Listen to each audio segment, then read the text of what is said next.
श्रीराम सीता विवाह और परशुराम संवाद। भगवान श्रीराम द्वारा शिव धनुष टूटते ही पूरी स्वयंवर सभा आश्चर्य से भर उठी। धनुष टूटने की भयंकर आवाज से पृथ्वी कांप उठी। सभी राजा और योद्धा एक दूसरे का चेहरा देखने लगे। किसी को विश्वास नहीं हो रहा था कि एक युवा राजकुमार ने वह कार्य कर दिया जो बड़े बड़े वीर नहीं कर पाए। राजा जनक की आंखों में खुशी के आंसू आ गए। वे बोले, आज मैंने अपनी आंखों से सच्चे वीर को देखा है। अब मुझे विश्वास हो गया कि मेरी पुत्री सीता के लिए भगवान ने योग्य वर भेज दिया है। सभा में बैठे ऋषिमुनि जय श्री राम का उच्चारण करने लगे। देवताओं ने आकाश से पुष्पों की वर्षा की। गंधर्व मधुर गीत गाने लगे। पूरा मिथिला नगर आनंद में डूब गया। उसी समय सीता जी हाथों में वरमाला लेकर धीरे धीरे आगे बढ़ी। उनका चेहरा लज्जा और खुशी से चमक रहा था। वे मन ही मन माता गौरी को धन्यवाद दे रही थीं। जब वे राम के सामने पहुंची तब कुछ क्षणों के लिए उनकी आंखें राम से मिलीं। दोनों के मन में दिव्य प्रेम और सम्मान की भावना थी। सीता जी ने भगवान राम के गले में जयमाला डाल दी। पूरा सभा भवन जयकारों से गूंज उठा। जय श्री राम, जय सीताराम। राजा जनक ने हाथ जोड़कर विश्वामित्र से कहा, भगवान, आज मेरी प्रतिज्ञा पूरी हुई। मेरी पुत्री को योग्य पति मिल गया।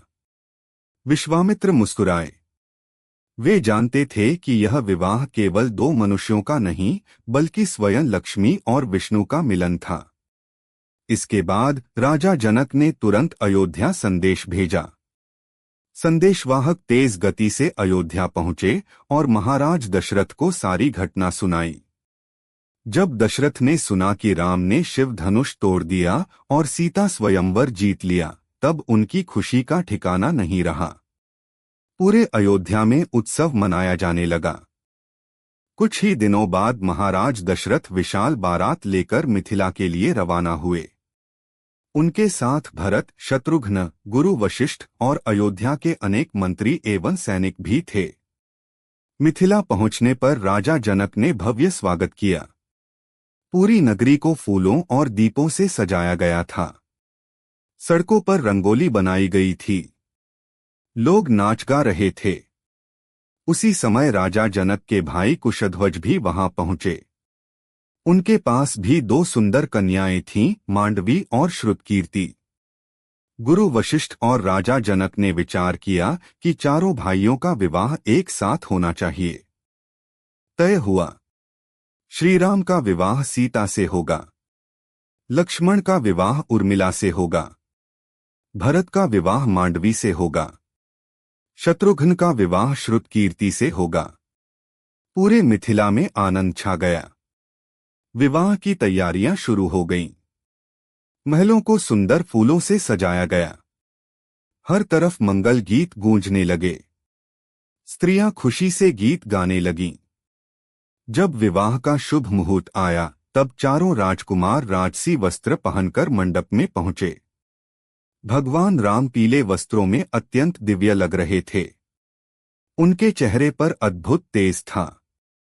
सीता जी लाल और सुनहरे वस्त्रों में अत्यंत सुंदर दिखाई दे रही थीं। उनकी आंखों में विनम्रता और भक्ति थी। विवाह मंडप में वेद मंत्रों की ध्वनि गूंजने लगी। गुरु वशिष्ठ और अन्य ऋषियों ने विवाह संस्कार आरंभ कराया। राजा जनक ने भावुक होकर सीता का हाथ राम के हाथ में रखा और कहा, हे राम, यह मेरी पुत्री सीता है। यह पतिव्रता, धर्मपरायण और सदैव आपका साथ निभाने वाली है। कृपया इसे स्वीकार करें। राम ने विनम्रता से सीता का हाथ थाम लिया। इसके बाद अग्नि को साक्षी मानकर 7 फेरे हुए। राम और सीता ने जीवन भर साथ निभाने का वचन लिया। उधर लक्ष्मण उर्मिला, भरत मांडवी और शत्रुघ्न श्रुतकीर्ति का विवाह भी बड़े धूमधाम से संपन्न हुआ। पूरा मिथिला आनंद में डूब गया। कई दिनों तक उत्सव चलता रहा। लोग नाचते गाते रहे। गरीबों को दान दिया गया। विवाह के बाद जब बारात अयोध्या लौटने लगी तब सभी के मन में खुशी थी। लेकिन रास्ते में एक ऐसी घटना हुई जिसने सबको आश्चर्य में डाल दिया। अचानक आकाश में तेज गर्जना हुई। तेज हवा चलने लगी। पृथ्वी कांप उठी।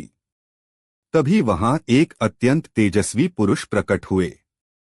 उनके हाथ में फरसा था और आंखों में अग्नि जैसा तेज। वे थे भगवान परशुराम। परशुराम भगवान विष्णु के अवतार थे और अत्यंत क्रोधी माने जाते थे। वे भगवान शिव के महान भक्त थे। उन्हें जब यह समाचार मिला कि किसी ने शिव धनुष तोड़ दिया है तब वे क्रोधित हो उठे। परशुराम ने क्रोध में कहा, कौन है जिसने भगवान शिव का धनुष तोड़ा? उसे तुरंत मेरे सामने आना होगा। सभा में सन्नाटा छा गया। तब भगवान राम शांत भाव से आगे बढ़े। उन्होंने विनम्रता से प्रणाम किया और बोले, भगवन, मैंने गुरु की आज्ञा से धनुष उठाया था। यदि मुझसे कोई अपराध हुआ हो तो क्षमा करें। राम की विनम्रता देखकर भी परशुराम का क्रोध शांत नहीं हुआ। उन्होंने कहा, यदि तुम सच में वीर हो तो इस धनुष पर प्रत्यंचा चढ़ाकर दिखाओ। उन्होंने भगवान विष्णु का दिव्य धनुष राम को दिया। राम मुस्कुराए। उन्होंने सहजता से वह धनुष उठा लिया और तुरंत प्रत्यंचा चढ़ा दी। यह देखकर परशुराम आश्चर्यचकित रह गए। उसी क्षण उन्हें अनुभव हुआ कि उनके सामने कोई साधारण मनुष्य नहीं बल्कि स्वयं भगवान विष्णु खड़े हैं। उनका क्रोध शांत हो गया। उनकी आंखों में भक्ति के आंसू आ गए। परशुराम ने हाथ जोड़कर कहा, हे प्रभु, मैं आपको पहचान नहीं पाया। आप स्वयं नारायण हैं। मुझे क्षमा करें। राम ने विनम्रता से उन्हें प्रणाम किया। परशुराम ने राम की स्तुति की और फिर तपस्या के लिए वन की ओर चले गए। इसके बाद बारात आगे बढ़ी और अयोध्या पहुंची। अयोध्या में लोगों ने अपने प्रिय राजकुमारों और नई रानियों का भव्य स्वागत किया। पूरा नगर दीपों से जगमगा उठा। हर तरफ उत्सव का वातावरण था। माता कौशल्या ने सीता को गले लगा लिया।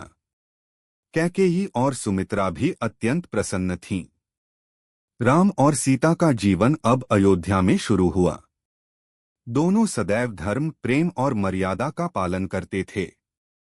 बाल कांड का यह भाग हमें सिखाता है कि विनम्रता और धर्म सबसे बड़ी शक्ति हैं। भगवान राम के पास अपार शक्ति थी, लेकिन उन्होंने कभी अहंकार नहीं किया। यही कारण है कि वे आज भी मर्यादा पुरुषोत्तम कहलाते हैं। भाग 4 में बाल कांड का समापन, राम के आदर्श जीवन की शिक्षा और अयोध्या में सुख शांति का वर्णन।